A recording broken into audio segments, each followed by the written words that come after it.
meselesidir. Hazır mesele birden bir mesele Çavuşan yerim arasında birlik keladigan vaqt ve makam meselesidir. Jungo Çavuşanga qaratgan zo'r iqtisodiy kuchi orqali Pingrangning har qanday huquqini tezlikda bartaraf qila oladi. Demak, hozir bular umidni kimga bog'layapti? Jungoga. Umidni bog'layapti emas, vazifani Jungoga topshiryapti. İqtisodiy kuch orqali Jungo Çavuşanni tezlikda bartaraf qila oladi. 1952-yili David Eisenhower "Men Koreyaga boraman" degan shuori bilan Amerika Qo'shma Shtatlariga prezident bo'lib saylandi. Bir yildan keyin prezident Eisenhower Jungolikqa mundaq degan edi. Diqqat o'tandiz. "Men Çavuşan urushini yadro qurollarini ishlatib oxirlashtirishni astoydil o'ylandim. Men Çavuşan urushini yadro qurollarini ishlatib oxirlashtirishni astoydil o'ylandim.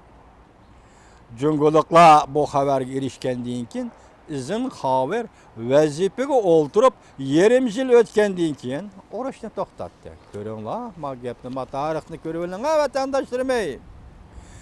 Jungoliklar Eisenhowerning "men Çavuşan urushini yadro qurollari, atom qurollari bilan oxirlashtiraman" degandan keyin Jungoliklar shu vaqtga mavzudan bu xabarni anglablar darhol, ya'ni yarim yil o'tgandan keyin Eisenhower vazifaga o'ltirib, yarim yil o'tgandan keyin Çavuşan urushini oxirlashtirdi dedi. Ya Baki Fakis maqolasi mundaq oxirlashtirdi. Endi prezident Trumpga navbat keldi. Endi navbat prezident Trumpga keldi. Prezident Trump Jungoga bosim ishlatib, Yalujang daryosi qirg'oqlarida birlik kelgan Koreyani qurib chiqadigan vaqt keldi. Prezident Trump Jungoga bosim ishlatib, Yalujang daryosi qirg'oqlarida birlikka kelgan Koreyani qurib chiqadigan vaqt yetib keldi. U bo'lsa-mu Amerikaning 45-navbatlik prezidenti Prezident Trumpning eng zo'r savdosidir. Sen prezidenti savdogar deding, mana savdo degan mandaq bo'ladi deydi. Nima deydi? 45-navbatlik Amerika Qo'shma Shtatlarining prezidenti Trump Yalujang daryosi atrofida qirg'oqlarda yangi bir Koreyani, birlik kelgan Koreyani qurib chiqadi deydi. Gapning vazni bek og'irga, hurmatli vatandoshim.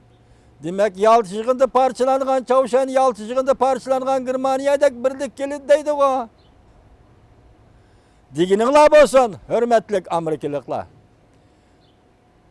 Yozuvchi Baki Fakis, deginingiz bo'lsin.